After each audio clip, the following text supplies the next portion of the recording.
হুম একবার শুধু কল্পনা করার চেষ্টা করুন, একটা ৭ তলা ভবনের সমান বিশাল একটা পাখি, যার এক ডানা কাটা সমুদ্রপৃষ্ঠ থেকে প্রায় ১২০০ ফুট উঁচুতে একটা পাথরে পাহাড়ের চূড়ায় যেন লুটিয়ে পড়ে আছে। হুম। দৃশ্যটা সত্যি খুব ড্রামাটিক, তাই না? একদম। আর ঠিক একই সময়ে ধরুন অন্য একটা জায়গায় একজন ৯৯ বছর বয়সী প্রখ্যাত ভাস্কর দিনের পর দিন, মানে টানা ২ মাস ধরে ঘণ্টার পর ঘণ্টা শুধু একটা শকুনের পালকের নিখুঁত শারীরিক গঠন বা অ্যানাটমি নিয়ে স্টাডি করছেন। হ্যাঁ। আম, একজন ৯৯ বছর বয়সী মানুষের এই ডেডিকেশনটা আসলে অবাক করার মতো। তো আজকের এই গভীর বিশ্লেষণে আমরা ঠিক এমন একটা ইন্টারেস্টিং জায়গায় এসে দাঁড়িয়েছি, যেখানে হাজার বছরের পুরনো একটা পৌরাণিক গল্প একেবারে সরাসরি এসে ধাক্কা খাচ্ছে আধুনিক যুগের আর্কিটেকচার, মেটালজি বা ধাতুবিদ্যা এবং কোটি টাকার ইকো ট্যুরিজম প্রজেক্টের সাথে। ঠিক। প্রাচীন পুরাণ আর অত্যাধুনিক প্রযুক্তির এমন যুগলবন্দি আসলে খুব একটা দেখা যায় না। আর আমাদের হাতে আজকে বেশ কিছু চমৎকার উৎস বা সোর্স রয়েছে। একদিকে যেমন রয়েছে রামায়ণের বাল্মীকি শ্লোকের প্রাচীন পাঠ, অন্যদিকে তেমনি আমরা দেখছি আধুনিক স্থাপত্যবিদ্যার ব্লুপ্রিন্ট আর পর্যটন বিষয়ক কিছু দারুণ কেস স্টাডি। আমরা কথা বলছি মহাকাব্যিক চরিত্র জটায়ুকে নিয়ে। হ্যাঁ, জটায়ু এমন একটা চরিত্র যার আত্মত্যাগের গল্প তো হাজার বছর ধরে মানুষের মুখে মুখে ঘুরেছে। কিন্তু এখন সেই গল্প আর শুধু পুঁথির পাতায় বা ঠাধুয়ার ঝুলিতে আটকে নেই। একদমই না। মানে তা আক্ষরিক অর্থে জীবন্ত হয়ে উঠেছে বিশাল সব ভাস্কর্যের মধ্যে দিয়ে। ধরুন, একদিকে অযোধ্যায় নিখুঁত ধাতুবিদ্যায় তৈরি হচ্ছে ব্রোঞ্জের মূর্তি, আবার অন্যদিকে কেরালায় পাহাড়ের চূড়ায় তৈরি হয়েছে আস্ত একটা বিল্ডিংয়ের সমান বিশাল কংক্রিটের পাখি। বাহ, কন্ট্রাস্টটা কিন্তু দারুণ, একটা ব্রোঞ্জের আর একটা কংক্রিটের। ঠিক তাই। কিন্তু এই আধুনিক নির্মাণগুলোর আসল মর্মার্থ বুঝতে হলে আমাদের একটু পেছনে যেতে হবে। মানে বুঝতে হবে ঠিক কোন ঘটনার কারণে হাজার বছর পরও ইঞ্জিনিয়ার আর ভাস্কররা এই একটা চরিত্রকে নিয়ে এত মেতে আছেন। হ্যাঁ, সবকিছুর কেন্দ্রে তো ওই একটাই ঘটনা, সেই বিখ্যাত মহাকাব্যিক যুদ্ধ। বাল্মীকি রামায়ণের অরণ্যকাণ্ডে আমরা এই জটায়ুকে পাই। তিনি ছিলেন অরুণের পুত্র এবং রাজা দশরথের অত্যন্ত ঘনিষ্ঠ মিত্র। এবং শুধু তাই নয়, বয়সের ভারে নিউব্জ এক বিশাল গৃধ্ররাজ, মানে শকুনের রাজা। হ্যাঁ, তো জটায়ুর সবচেয়ে বড় পরিচয় বা আইডেন্টিটি তৈরি হয় ঠিক সেই মুহূর্তটিতে, যখন রাবণ সীতাকে অপহরণ করে লঙ্কায় নিয়ে যাচ্ছিল। আকাশপথে পুষ্পক রথে সীতার আর্তনাদ শুনে বলস্ক জটায়ু আর স্থির থাকতে পারেননি। তিনি সোজা পথ আগলে দাঁড়ান ওই মহাশক্তিধর রাবণের। হুম। আর সেই যুদ্ধটা কিন্তু কোনো সাধারণ যুদ্ধ ছিল না। বাল্মীকি রামায়ণে অত্যন্ত রোমাঞ্চকরভাবে, বলতে গেলে একেবারে একটা সিনেম্যাটিক স্টাইলে বর্ণনা করা হয়েছে যে কিভাবে একটি বৃদ্ধ পাখি একা লড়েছিল ওই ত্রিভুবন বিজয়ী রাবণের বিরুদ্ধে। আচ্ছা, সোর্সগুলোতে তো এই লড়াইয়ের বেশ ডিটেলস দেওয়া আছে, তাই না? হ্যাঁ, জটায়ুর লড়াইটা শুধু একটু ঠেলাঠালি বা বাধা দেওয়ার মধ্যে সীমাবদ্ধ ছিল না। উৎসগুলো থেকে আমরা জানতে পারি তিনি তার ধারালো নোক আর চঞ্চু দিয়ে রাবণের রথকে আক্ষরিক অর্থেই টুকরো টুকরো করে ফেলেছিলেন। মানে রীতিমতো ধ্বংসলীলা চালিয়েছিলেন। একদম। রথে থাকা ওই অশুভ চেহারার খচ্চরগুলোকে হত্যা করেছিলেন, সারথীর মাথা ধর থেকে আলাদা করে দিয়েছিলেন, এমনকি রাবণের সেই বিখ্যাত মুক্তাখচিত ধনুকটাও ভেঙে দিয়েছিলেন। বাপরে। একটা পর্যায়ে তিনি ঠোঁট দিয়ে রাবণের বাম দিকে ১০টি হাতও ছিঁড়ে ফেলেছিলেন বলে বর্ণনা পাওয়া যায়। হুম, এই বর্ণনাগুলো পড়ার সময়ে আমার মাথায় একটা অদ্ভুত আধুনিক রূপক ঘুরপাক খাচ্ছিল। তাই কিরকম? ধরুন আধুনিক যুগে একজন নিরস্ত্র বয়স্ক অধিকার কর্মী এমন একটা বিশাল আধুনিক সামরিক ট্যাঙ্কের সামনে দাঁড়িয়ে গেছেন, যে ট্যাঙ্কে বসে আছে পৃথিবীর সবচেয়ে ভয়ঙ্কর এক স্বৈরশাসক। দারুণ একটা উপমা। মানে সেই অধিকার কর্মী খুব ভালো করেই জানেন যে এই লড়াইয়ে তার জেতার কোনো সম্ভাবনাই নেই। তার কাছে ট্যাঙ্ক বিধ্বংসী কোনো অস্ত্র নেই, আছে শুধু নিজের ২ হাত আর অদম্য একটা সাহস। হ্যাঁ, জটায়ুর অবস্থাও তো ঠিক তেমনই ছিল। ঠিক, তিনি বয়সের ভারে ক্লান্ত, চোখের দৃষ্টিও ঝাপসা হয়ে এসেছে। রাবণ যেখানে জাদুকরী সব অস্ত্রশস্ত্রে সজ্জিত, সেখানে জটায়ুর অস্ত্র বলতে কেবল তার ওই নখ, ডানা আর ঠোঁট। তিনি জানতেন যে রাবণের কাছে ভয়ঙ্কর জাদুকরী খড়গ চন্দ্রহাস রয়েছে। এবং শেষ পর্যন্ত সেই চন্দ্রহাস দিয়েই কিন্তু রাবণ জটায়ুর ডানা আর পা কেটে ফেলে।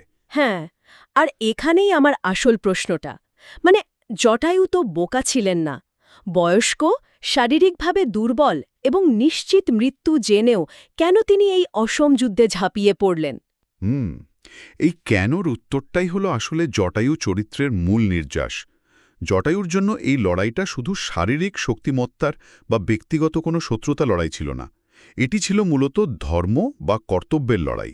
আচ্ছা। তিনি জানতেন তিনি মারা যাবেন, কিন্তু তিনি এও খুব ভালোভাবে জানতেন যে চোখের সামনে একজন অসহায় নারীর সম্মান লুণ্ঠিত হচ্ছে দেখেও যদি তিনি মুখ ফিরিয়ে নেন, তবে ইতিহাস বা ভবিষ্যৎ প্রজন্ম তাকে একজন কাপুরুষ হিসাবে মনে রাখবে। মানে পরাজয় নিশ্চিত জেনেও অন্যায় প্রতিবাদ করাটাই হলো তার চোখে আসল বীরত্ব। একদম তাই। নিজের প্রাণের চেয়েও তিনি কর্তব্যের সম্মানকে অনেক বড় করে দেখেছিলেন। শুধু তাই নয়, রাম যেন জানতে পারেন সীতাকে ঠিক কোন দিকে নিয়ে যাওয়া হয়েছে, সেই ইনফরমেশনটা পৌঁছে দেওয়ার জন্য জটায়ু নিজের শেষ নিঃশ্বাস পর্যন্ত মৃত্যুর সাথে লড়াই করেছিলেন। তার মানে এটা শুধু একটা ইমোশনাল আত্মত্যাগ ছিল না, এটা ছিল একটা স্ট্র্যাটেজিক স্যাক্রিফাইস বা কৌশলগত আত্মত্যাগ। তিনি নিজের জীবন দিয়ে রামের জন্য একটা অত্যন্ত জরুরি মেসেজ রেখে গিয়েছিলেন। হ্যাঁ, ঠিক ধরেছেন। আর জটায়ুর এই যে কর্তব্যবোধ, নারীর প্রতি সম্মানের এই যে নিঃস্বার্থ দৃষ্টান্ত, এটাই বোধহয় শত শত বছর পর আজকের দিনের শিল্পীদের এত মুগ্ধ করেছে। অবশ্যই। দেখেছি রাম জন্মভূমি কমপ্লেক্সের কুবের টিলায় স্থাপন করা হয়েছে জটায়ুর এক বিশাল ব্রোঞ্জ ভাস্কর্য। হ্যাঁ, আর এই ভাস্কর্যটি তৈরি করেছেন ভারতের প্রখ্যাত ভাস্কর রাম সুতার এবং তার ছেলে অনিল সুতার। মজার ব্যাপার হলো রামসুতারের বয়স এখন ৯৯ বছর। মানে ভাবা যায় তিনি ভারতের সেই বিখ্যাত স্ট্যাচু অফ ইউনিটির মতো ভাস্কর্য তৈরি করেছেন। হ্যাঁ, আর এই অযোধ্যার ভাস্কর্যটির কারিগরি দিকগুলো, বিশেষ করে এর পেছনের রিসার্চ বা গবেষণার অংশটা সত্যি অবাক করার মতো। ভাস্কর্যটি ২০ ফুট উঁচু এবং ৮ ফুট চওড়া, এর ওজন ৩.৫ টন। ৩.৫ টন! হ্যাঁ, এত বিশাল একটা ব্রোঞ্জের কাজ শেষ করতে ভাস্করদের সময় লেগেছে ৩ মাস। কিন্তু সবচেয়ে চমকপ্রদ তথ্য হল এই ৩ মাসের মধ্যে পুরো ২ মাসই তারা শুধু গবেষণার পেছনে ব্যয় করেছেন। দাঁড়ান, এখানে একটু থামি। একটা ভাস্কর্য বানাতে টোটাল ৩ মাস লাগছে, তার মধ্যে ২ মাসই শুধু গবেষণা। হ্যাঁ, ঠিক তাই। এটা তো অনেকটা কোনো জটিল নিউরোসার্জারির আগে সার্জনদের ঘণ্টার পর ঘণ্টায় এমআরআই স্ক্যান স্টাডি করার মতো ব্যাপার হয়ে গেল। কিন্তু ৯৯ বছর বয়সে একজন ভাস্কর কেন ২ মাস ধরে শুধু একটা পাখির অ্যানাটমি নিয়ে গবেষণা করবেন? এর পেছনের আসল কারণটা কি? কারণটা হলো আধুনিক দর্শকের মনস্তত্ত্ব। আমরা এমন একটা সময়ে বাস করি যেখানে মানুষ খুব সহজেই যে কোনো জিনিসের খুঁত ধরতে পারে। ভাস্কররা শাস্ত্রীয় বর্ণনা তো অধ্যয়ন করেছেন ঠিকই, কিন্তু তারা শকুনের অ্যানাটমি বা শারীরিক গঠন নিয়ে নিখুঁত বৈজ্ঞানিক গবেষণাও করেছেন। আচ্ছা, মানে একেবারে সায়েন্টিফিক অ্যাপ্রোচ। হ্যাঁ, তারা ছোট ছোট 3D মডেল বানিয়েছেন। জটায়ু তো কোনো সাধারণ পাখি নন, তিনি এক পৌরাণিক সত্তা। তার চোখের দৃষ্টি, ডানার পালকের ভাঁজ বা তার দাঁড়ানোর ভঙ্গিতে সেই রাজকীয় তেজ এবং আত্মত্যাগের বেদনা ফুটিয়ে তুলতে হলে অ্যানাটমির একেবারে নিখুঁত জ্ঞান থাকা অপরিহার্য। লজিক্যাল। কারণ আধুনিক দর্শকরা যদি ভাস্কর্যটি দেখে এর শারীরিক গঠনে কোনো কৃত্রিমতা বা অসঙ্গতি দেখতে পায়, তবে এর পেছনের যে মূল আবেগ, সে আত্মত্যাগের গল্পটা, সেটা তাদের একদমই স্পর্শ করবে না। বুঝতে পারছি। মানে রিয়ালিজম বা বাস্তবতাই এখানে আবেগের বাহন এসবে কাজ করছে।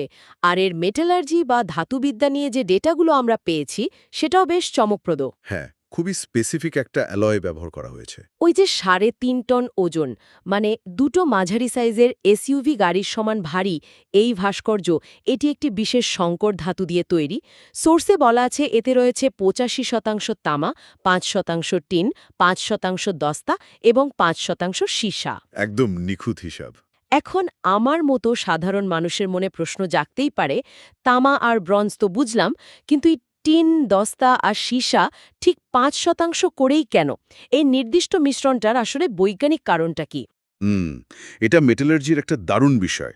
ভাস্কররা চেয়েছেন এই মূর্তিটি যেন শতাব্দীর পর শতাব্দী ধরে টিকে থাকে। এখানে ৮৫% তামা মূর্তির মূল কাঠামোগত শক্তি বা বেস নিশ্চিত করে। আচ্ছা। কিন্তু শুধু তামা খুব নরম হতে পারে, তাই এর সাথে 5% টিন মেশানো হয়েছে একে কঠিন বা হার্ড করার জন্য, আর 5% দস্তা বা জিঙ্ক ব্যবহার করা হয়েছে আবহাওয়া প্রতিরোধের জন্য, যাতে বৃষ্টি বা রোদে এতে সহজে জং না ধরে।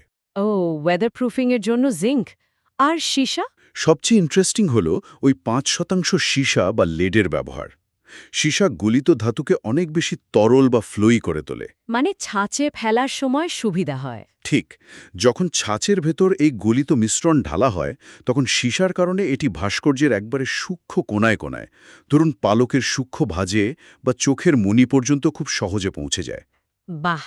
এই নিখুঁত ফর্মুলার কারণে এই মূর্তিটি এত জীবন সদৃশ বা লাইফ লাইক একটা রূপ পেয়েছে। চমৎকার একটা ব্যাখ্যা। এখন বুঝতে পারছি কেন এত সূক্ষ্মতা দরকার ছিল। আর এই মূর্তিটি উন্মোচনের সময় ভারতের প্রধানমন্ত্রী নরেন্দ্র মোদী একটা মন্তব্য করেছিলেন। সোর্স থেকে আমরা দেখতে পাই তিনি বলেছিলেন যে জটায়ুর এই কর্তব্যবোধই একটি সক্ষম ভারতের ভিত্তি। হ্যাঁ, মন্তব্যটা বেশ প্রাসঙ্গিক। অবশ্য আমাদের শ্রোতাদের বা দর্শকদের এখানে বলে রাখা ভালো, আমরা আমাদের উৎসগুলোতে পাওয়া এই ধরনের রাজনৈতিক বা সামাজিক মন্তব্যগুলো সম্পূর্ণ নিরপেক্ষভাবেই তুলে ধরছি, যাতে এই শিল্পকর্মটির পেছনের সমসাময়িক ভাবনাগুলো একটু বোঝা যায়। একদমই। মূল বিষয়টা হল জটায়ু শুধু একটা ধর্মের প্রতীক নয়, এটি লাখো মানুষের ত্যাগ ও কর্তব্যবোধের এক আধুনিক প্রতিচ্ছবি হিসেবেই উপস্থাপিত হচ্ছে। ঠিক। তো অযোধ্যায় আমরা দেখলাম কিভাবে ধাতুবিদ্যার সূক্ষ্মতা আর নিখুঁত অ্যানাটমি দিয়ে জটায়ুকে সম্মান জানানো হলো। কিন্তু জটায়ুর গল্পটা তো শুধু সূক্ষ্মতার নয়, গল্পটা কিন্তু বিশালত্বেরও। একদম। সেই বিশালত্বকে ধরতে হলে আমাদের এবার যেতে হবে একেবারে দক্ষিণ ভারতে। হ্যাঁ, আর ঠিক এখানেই নেই আমরা মাইক্রোস্কোপিক লেভেল থেকে একেবারে গিগান্টিক বা বিশাল স্কেলে চলে যাচ্ছি। কেরালায় ঠিক একই চরিত্রকে কেন্দ্র করে তৈরি হয়েছে পৃথিবীর সবচেয়ে বড় পাখির ভাস্কর্য।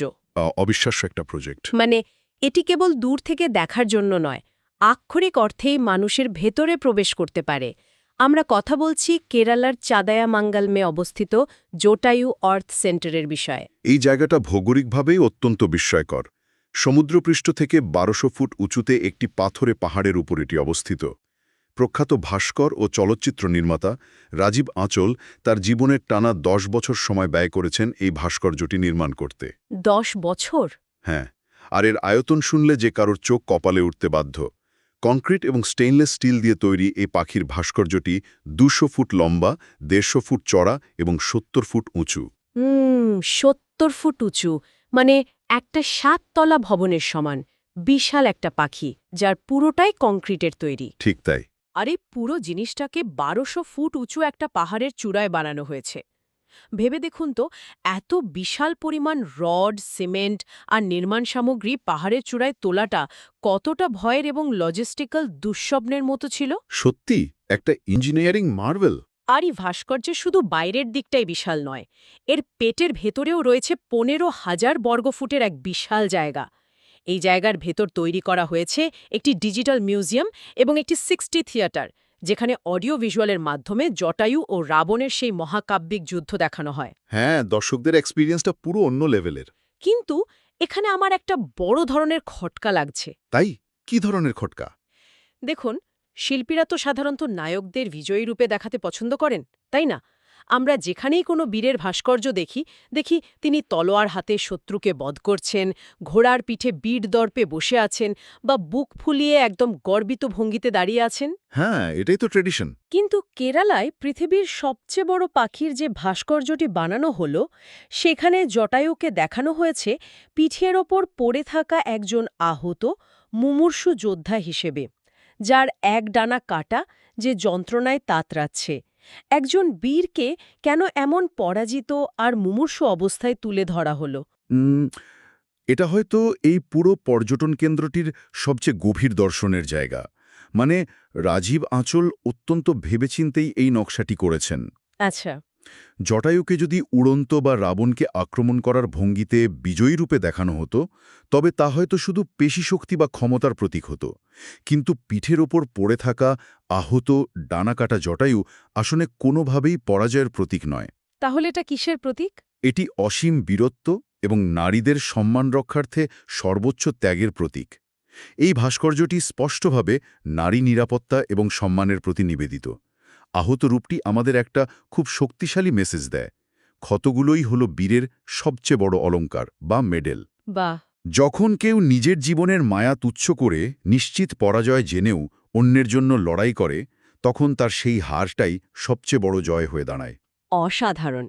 ক্ষতগুলোই মেডেল। এটা আমি আগে কখনো এভাবে ভেবে দেখিনি। আমরা সাধারণত জয়ীদেরই সেলিব্রেট করি, কিন্তু এখানে একটা মহৎ উদ্দেশ্য নিয়ে হেরে যাওয়াটাকে সেলিব্রেট করা হচ্ছে। ঠিক। আচ্ছা, সোর্সগুলোতে পার্কটার ব্যাপারে আরও কিছু দারুণ ইনফরমেশন ছিল। এই ৬৫ একর আয়তনের পার্কটিতে মোট ৪টে পাহাড় রয়েছে।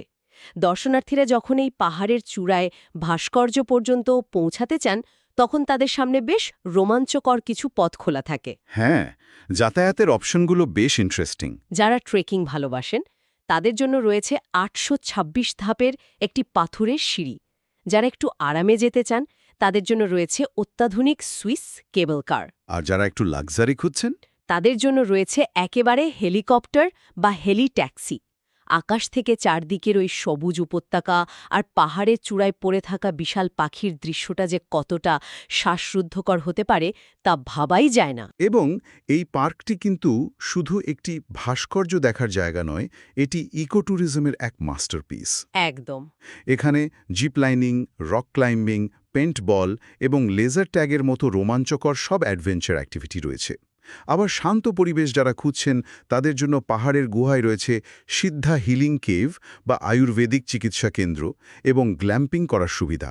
হ্যাঁ, অপশনগুলোর কোনো অভাব নেই। আরও একটি বড় ব্যাপার হলো এটি সম্পূর্ণ পরিবেশ বান্ধব সংসংযোগ সোহার। পাহাড়ের খাজে খাজে বৃষ্টির পানি সংরক্ষণের ব্যবস্থা করা হয়েছে এবং পুরো পার্কটি সৌরবিদ্যুতের মাধ্যমে পরিচালিত হয়। একটু দাঁড়ান, এখানে আমি একটু গঠনমূলক পাল্টা যুক্তি দিতে চাই। মানে, আমার মাথার ভেতর একটা প্রশ্ন ঘুরপাক খাচ্ছে। বলুন না। জটায়ু মানেই তো ধর্ম, আধ্যাত্মিকতা, আত্মত্যাগ আর একটা পবিত্র মেসেজ। আর সেই স্থানে কিনা পেন্টবল খেলা হচ্ছে, লেজার ট্যাগ খেলা হচ্ছে, রক ক্লাইম্বিং হচ্ছে। এটা কি একটু অদ্ভুত না? অদ্ভুত মনে হওয়াই স্বাভাবিক। একটা তীর্থস্থান বা পবিত্র আত্মত্যাগের মতো জায়গায় এই ধরনের আধুনিক হৈহুল্লোড়পূর্ণ বিনোদনমূলক কার্যক্রম কি এর গাম্ভীর্যটাকে পুরোপুরি নষ্ট করে দিচ্ছে না? প্রথম দৃষ্টিতে দেখলে যে কারোরই এটাই মনে হবে। মানে, আধ্যাত্মিকতার সাথে তো পেন্টবল বা লেজার ট্যাগের আসলে কোনো মিল নেই। কিন্তু আমরা যদি একটু তলিয়ে দেখি, বুঝতে পারবো এই ইকোসিস্টেমটা কাজ করছে কিভাবে। এই প্রজেক্টটা হলো মূলত একটা বিওটি বা বট মডেলের প্রজেক্ট। আচ্ছা, এই বিওটি বা বট মডেল বিষয়টা আসলে কি, একটু সহজ করে বুঝিয়ে বলবেন? খুব সহজ ভাষায় বলতে গেলে বিওটি মডেল মানে হলো বিল্ড, অপারেট, ট্রান্সফার। ধরুন, সরকার হয়তো জায়গা বা পাহাড়ের জমিটা দিল, কিন্তু এত বিশাল প্রজেক্ট বানানোর কোটি কোটি টাকা সরকার নিজের পকেট থেকে দিচ্ছে না। তাহলে টাকাটা কে দিচ্ছে? একজন প্রাইভেট এন্টারপ্রেনার বা বেসরকারি উদ্যোক্তা নিজের টাকায় এটা বানাবেন, মানে বিল্ড করবেন। এরপর কয়েক বছর ব্যবসা করে তিনি তার লগ্নির টাকা বা খরচ তুলবেন এবং লাভ করবেন। এটা হলো অপারেট। আচ্ছা। এবং একটা নির্দিষ্ট চুক্তির সময় পার হওয়ার পর পুরো স্থাপনাটি আবার সরকারের হাতে তুলে দেবেন, মানে ট্রান্সফার। এখন বুঝতেই পারছেন, ১২০০ ফুট উঁচুতে কংক্রিটের এত বিশাল পাখি বানানোর যে বিপুল খরচ, সেটা তো শুধু মিউজিয়ামের ১০-২০ টাকার টিকিট বিক্রি করে তোলা কোনোভাবেই সম্ভব নয়। ও, এবার বুঝতে পেরেছি। তার মানে এই জিপ লাইনিং বা পেন্ট বলের মতো কমার্শিয়াল বা বাণিজ্যিক অ্যাক্টিভিটিগুলো আসলে প্রজেক্টটাকে আর্থিকভাবে টিকিয়ে রাখার জন্য অত্যন্ত জরুরি। ঠিক তাই। আর এর পাশাপাশি আরেকটা খুব সূক্ষ্ম মনস্তাত্ত্বিক ব্যাপারও আছে। সেটা কি? এই প্রজেক্টের মূল উদ্দেশ্য শুধু বয়স্কদের জন্য একটি মন্দির বা তীর্থস্থান তৈরি করা নয়। আধুনিক তরুণ প্রজন্ম, যারা হয়তো ছুটির দিনে শুধু একটি পৌরাণিক ভাস্কর্য দেখতে খুব একটা আগ্রহী হতো না, তারা কিন্তু এই অ্যাডভেঞ্চার আর রোমাঞ্চের টানেই এই পার্কে আসছে। হ্যাঁ, ইউথদের অ্যাট্রাক্ট করার একটা দারুণ উপায়। তারা পেন্টবল খেলছে, জিপ লাইনিং করছে আনন্দ করার জন্য। কিন্তু যখন তারা ক্লান্ত হয়ে ওই ১৫,০০০ বর্গফুটের পাখির পেটের ভেতর ঢুকছে, সেই 6D থিয়েটারে বসে অডিও ভিজুয়ালের মাধ্যমে জটায়ুর নারীর প্রতি সম্মান আর আত্মত্যাগের গল্পটা দেখছে, তখন তাদের অবচেতন মনে সেই প্রাচীন মেসেজটাই কিন্তু খুব শক্তভাবে গেঁথে যাচ্ছে। বাহ! এটি আসলে আধুনিক প্রজন্মের কাছে পৌঁছানোর এবং তাদের প্রাচীন মূল্যবোধ শেখানোর এক অত্যন্ত বুদ্ধিদীপ্ত কৌশল। মানে বলতে পারেন বিনোদনের মোড়কে এক গভীর দর্শন। এটা সত্যি একটা দারুণ দৃষ্টিভঙ্গি। তার মানে ঐতিহ্য, সুস্থতা বা ওয়েলনেস, রোমাঞ্চ আর প্রকৃতি সংরক্ষণ এই সব কিছু আসলে একটা ছাতার নিচে এসে মিলেছে। একদম তাই। তাহলে আমরা যদি আজকের এই পুরো বিশ্লেষণটাকে এক জায়গায় করি, আমরা দেখতে পাই অযোধ্যার সেই ৩.৫ টন ওজনের সূক্ষ্ম ব্রোঞ্জ মূর্তি এবং কেরালার কংক্রিটের তৈরি এই সুবিশাল ভাস্কর্য উভয়ই জটায়ুর ধর্ম, নারীর প্রতি সম্মান এবং আত্মত্যাগের শিক্ষাকে নিজ নিজ উপায়ে অমর করে রেখেছে। হ্যাঁ, হাজার হাজার বছর আগে বাল্মীকি তার শ্লোকে যে পাখির কথা লিখেছিলেন, আজ আধুনিক ইঞ্জিনিয়ারিং, নিখুঁত মেটালার্জি আর অত্যাধুনিক আর্কিটেকচার তাকে যেন একেবারে নতুন করে প্রাণ দিয়েছে। সত্যিই তাই। জটায়ু প্রমাণ করেছিলেন যে ন্যায়ের পক্ষে দাঁড়ানোর জন্য বিশাল সৈন্যবাহিনীর দরকার নেই, কোনো জাদুকরী পেশী শক্তিরও দরকার নেই। দরকার শুধু একটা অদম্য ইচ্ছাশক্তি আর কর্তব্যের প্রতি অবিচল নিষ্ঠা। আলোচনার একেবারে শেষ পর্যায়ে এসে আমি আমাদের সেই প্রথম দিককার রূপকটিতেই ফিরে যেতে চাই। সেই যে বলেছিলাম, একটি বিশাল সামরিক ট্যাঙ্কের সামনে দাঁড়িয়ে পড়া এক বয়স্ক, নিরস্ত্র অধিকারকর্মী। হ্যাঁ, সেই উপমাটা। আধুনিক এই পৃথিবী, যেখানে আমরা অনেকেই খুব বেশি আত্মকেন্দ্রিক, যেখানে নিজের স্বার্থ আর নিজের নিরাপত্তাটাই আমাদের কাছে সবকিছুর ঊর্ধ্বে বলে মনে হয়, সেখানে কি আজও সেই জটায়ু প্রবৃত্তি বা জটায়ু ইনস্টিংক্ট আমাদের মাঝে বেঁচে আছে? খুব গভীর একটা প্রশ্ন। বীজের কোনো স্বার্থ বা লাভ না থাকা সত্ত্বেও শুধু সঠিক কাজ করার জন্য অন্যের বিপদে ঝাঁপিয়ে পড়ার মানসিকতা আজকের দিনে কতটা প্রাসঙ্গিক? অযোধ্যা বা কেরালার এই বিশাল প্রযুক্তি আর ভাস্কর্যগুলো দেখে আমরা রোমাঞ্চিত হচ্ছি ঠিকই, কিন্তু আমরা কি সত্যি আমাদের ভেতরে ঘুমিয়ে থাকা সেই প্রাচীন কর্তব্যবোধকে জাগিয়ে তুলতে পারব? সেটাই সবচেয়ে বড় চ্যালেঞ্জ। পরের বার যখন আমরা চোখের সামনে কোনো অন্যায় হতে দেখব, তখন কি আমরা নিজেদের নিরাপত্তার কথা ভেবে চোখ ফিরিয়ে নেব, নাকি একজন আধুনিক জটায়ু হয়ে রুখে দাঁড়াব? এই গভীর চিন্তার খোরাকটি আপনাদের কাছে রেখেই আমরা আজকের এই বিশ্লেষণ এখানেই শেষ করছি।